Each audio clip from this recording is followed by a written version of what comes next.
নমস্কাৰ জব আৰু কেৰিয়াৰ টিভিৰ উন্নতি ইনফৰমেটিভ ভিডিঅ'লৈ আপোনালোকক স্বাগতম জনাইছোঁ। আজিৰ এই ভিডিঅ'টোত মই আপোনালোকক কেইটামান গ্ৰেড 3 আৰু গ্ৰেড 4 ভেকেন্সিজ ওলাইছে। সেই ভেকেন্সিসমূহৰ কাৰণে এপ্লাই কৰিবলৈ যোনটো মিনিমাম কোৱালিফিকেশ্যন বিচাৰিছে সেইটো ক্লাছ 8 পাছ কৰিলে আপোনালোকে এপ্লাই কৰি দিব পাৰিব। ভিডিঅ'টো স্কিপ নকৰাকৈ শেষলৈকে চাই থাকিব সকলো ডিটেইলছ জানিবৰ বাবে, আৰু আপোনালোক যদি এলিজিবল আৰু ইণ্টাৰেষ্টেড হয় তেন্তে পোষ্টসমূহৰ কাৰণে এপ্লাই কৰিব পাৰিব। আহকচোন এতিয়া আজিৰ এই ভিডিঅ'টো আৰম্ভ কৰোঁ। এতিয়া প্ৰথম যোনটো চাকৰিৰ বিষয়ে মই আপোনালোকক জনাবলৈ গৈ আছোঁ সেইটো হৈছে চিফ জুডিচিয়েল মেজিষ্ট্ৰেট নগাঁও ফালৰ পৰা 5টা পোষ্ট ওলাইছে। পিয়নৰ আনৰিজাৰ্ভ কেটেগৰী 3টা আছে আৰু অবিচি 2টা আছে। ইয়াত যোনটো পে দেখাইছে 12,000ৰ পৰা 52,000 টকা আৰু গ্ৰেড পে 3,900 হ'ব। ইয়াৰ কাৰণে যোনটো এই চাকৰিকেইটাক এপ্লাই কৰিবলৈ যিটো এলিজিবিলিটি ক্ৰাইটেৰিয়া দিছে সেয়া হৈছে প্ৰথমতে চিটিজেন অফ ইণ্ডিয়া হ'ব লাগিব, আৰু তাৰপিছত এজ লিমিট 18 ইয়াৰ্ছৰ পৰা 40 ইয়াৰ্ছলৈকে হ'ব লাগিব 1/11/2021, আৰু এজ ৰিলেক্সেশ্যনসমূহ থাকিব এজ পাৰ গভৰ্ণমেণ্ট নৰ্মছ। তাৰপিছতে ভেলিড এখন এমপ্লয়মেণ্ট এক্সচেঞ্জৰ ৰেজিষ্ট্ৰেশ্যন নাম্বাৰ থাকিব লাগিব, আৰু মিনিমাম যোনটো কোৱালিফিকেশ্যন বিচাৰিছে সেইটো হৈছে ক্লাছ 8 পাছ কৰিলে হ'ব।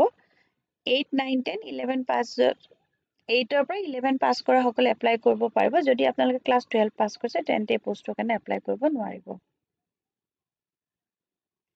এইটো এপ্লাই কৰা যোনটো প্ৰচেছ হ'ব সেইটো আপোনালোকে যোনখন standard gazette part time form হয় তাত আপোনালোকৰ গোটেই সেল্ফ এটেষ্টেড কপিজবিলাক আপোনালোকৰ যোনবিলাক পাছ চাৰ্টিফিকেট হৈ গ'ল, marksheet, caste certificate, address proof, employment এক্সচেঞ্জৰ ৰেজিষ্ট্ৰেশ্যন সকলোবিলাক আপোনালোকে ফটোকপি কৰি সেল্ফ এটেষ্ট কৰি ল'ব লাগিব, আৰু লগতে recent passport size photographs colour photograph হ'ব লাগিব। সেইখিনি একেলগে সেইটো ফৰ্মখন ফিল আপ কৰি লগতে গোটেই ডকুমেণ্টছখিনি একেলগে একেটা এনভেলপত ভৰাই পেলাই আপোনালোকে লিখি দিব লাগিব যে এইটো পিয়ন পোষ্টৰ কাৰণে এপ্লাই কৰিছোঁ, এইটো application for the post of peon, এইটো লিখি পেলাই আপোনালোকে যোনটো ড্ৰপ বক্স থাকিব তাত গৈ পেলাই ড্ৰপ কৰি দিব পাৰিব, বা আপোনালোকে এইটো বাই পোষ্টটো পঠাই দিব পাৰিব।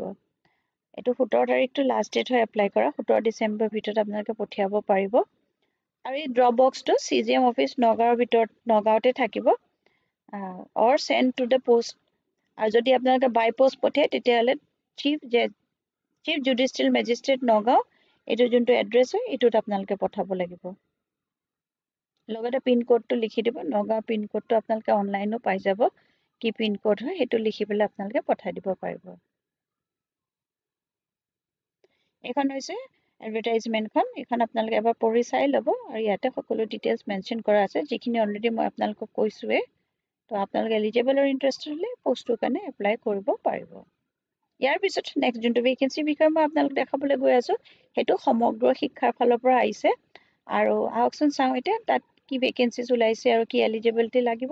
প্ৰথম যোনটো পদ হয় তাক সেই পদটোৰ কাৰণে যোনটো দৰমহা আছে 30,000 পৰা 1,10,000 দেখাইছে, আৰু ইয়াত কৈছে গ্ৰেড পে হ'ব 13,300।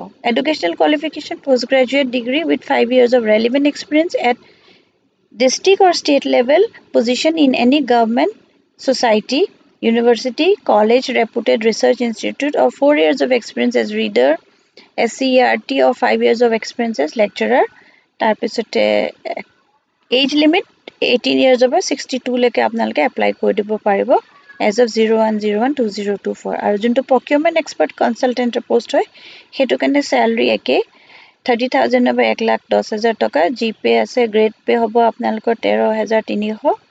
ইয়াতে ইঞ্জিনিয়াৰিং বেকগ্ৰাউণ্ড বিচাৰিছে, কমাৰ্চ গ্ৰেজুৱেট বা master degree, post graduate diploma with minimum 2 years duration in any discipline.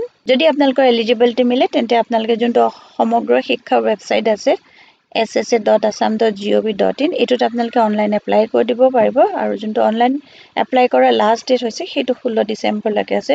30 নৱেম্বৰৰ পৰা 16 নৱেম্বৰৰ ভিতৰত আপোনালোকে এপ্লাই কৰিব পাৰিব। এইখন হৈছে চাৰ্কুলাৰখন, এইখন এবাৰ আপোনালোকে চাই ল'ব পাৰিব। এইটো প্ৰথম পোষ্টটোৰ কাৰণে অফিচাৰ ইনচাৰ্জ স্পেচিয়েল ট্ৰেইনিঙৰ চাৰ্কুলাৰ হয়, আৰু এইখন হৈছে ছেকেণ্ড পোষ্টত প্ৰকিউৰমেণ্ট এক্সপাৰ্ট কনচালটেণ্টৰ চাৰ্কুলাৰ হয়। যদি আপোনালোকে এলিজিবল আৰু ইণ্টাৰেষ্টেড হয় তেন্তে এপ্লাই কৰিব পাৰিব। এতিয়া নেক্সট যোনটো ভেকেঞ্চিৰ বিষয়ে মই দেখাবলৈ গৈ আছোঁ সেইটো আহিছে পশু চিকিৎসা বিজ্ঞান মহাবিদ্যালয়, এইটো মানে কলেজ অফ ভেটেনেৰী চায়েন্স। ইয়াৰ কাৰণে লেবৰেটৰী টেকনিচিয়ান আৰু লেবৰেটৰী এছিষ্টেণ্টৰ পদ খালী হৈছে। দৰমহা হ'ব 20,000 টকা, আৰু ইয়াৰ কাৰণে 12 পাছ অনৱাৰ্ডছ কোৱালিফিকেশ্যন লাগিব মই আপোনালোকক দেখাই দিছো ল্যাবৰেটৰী টেকনিচিয়ানৰ যোনটো পোষ্ট হয় ইয়াৰ কাৰণে 12 ডিপ্লোমা বিচাৰিছে MLT DMLT engineering equivalent 5 years experience in relevant field বুলি কৈছে বা 3 years graduate degree in relevant field by subject with 2 years experience in a relevant subject basic knowledge of computer working experience in molecular biology laboratory or biological sample data collection বিচাৰিছে age limit minimum 30 years আৰু age relaxation থাকিব SC ST OBC ক্যান্ডিডেটৰ কাৰণে as per government rules 20000 টকা plus HRA হ'ব আপোনালোকৰ যোনটো স্যালাৰি কৈছে আৰু তাৰ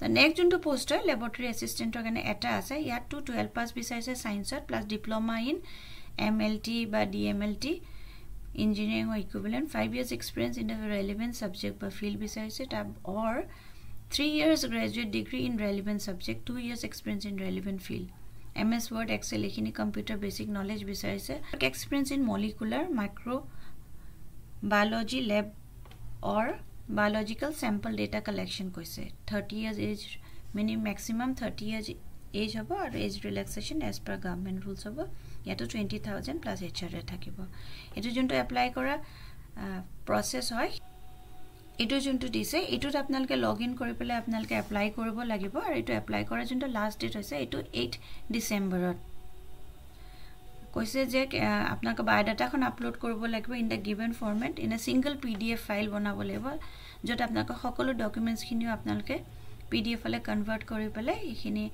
আপোনালোকে তাত আপলোড কৰি দিব পাৰিব 10 তাৰিখৰ ভিতৰত আপোনালোকে ইমেইল বা ফোন কৰি পেলাই আপোনালোকক ইনফৰ্ম কৰি দিব যোন সকল সিলেক্টেড হৈছে এখন হৈছে অফিশিয়াল নোটিফিকেশনখন আৰু এখন আপোনালোকে এবাৰ পঢ়ি চাই ল'ব যদি আপোনালোকৰ এলিজিবিলিটি মিলে তেন্তে আপোনালোকে পোষ্ট কিটা কাৰণে এপ্লাই কৰি দিব পাৰিব